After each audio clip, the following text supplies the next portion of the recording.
This is ABC's World News Now. Hello to our fans online. I'm Rena Ninan. And I'm TJ Holmes with a look at some of the top stories on this Wednesday, the 1st of October. We begin with the first confirmed diagnosed case of Ebola here in the United States. The man who arrived from West Africa less than 2 weeks ago has now been put into strict isolation in a hospital in Dallas.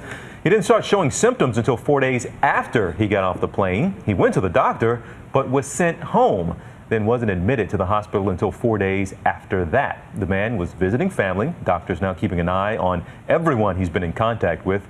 The director of the CDC says despite this scare, there's no danger of an Ebola outbreak in the U.S. Colorado Supreme Court is considering a medical marijuana lawsuit being watched across the country. It involves a quadriplegic who was fired after failing a drug test. Brandon Coates uses medical marijuana to treat muscle spasms. He said he never got high at work, but his former employer, Dish Network, argues that marijuana remains illegal at the federal level and violates its drug-free policy. And Olympic swimmer Michael Phelps is apologizing for his arrest on drunk driving charges. Police in Baltimore say the gold medalist was stopped for speeding and then failed a field sobriety test. He was arrested on similar charges 10 years ago.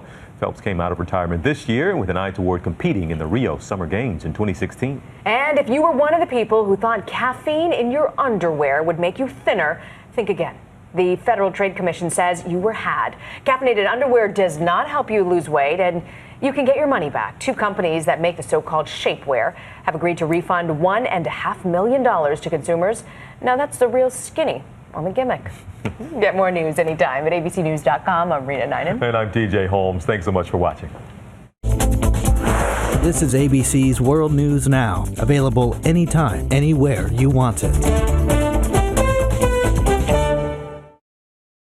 More Americans choose ABC News to see the whole picture.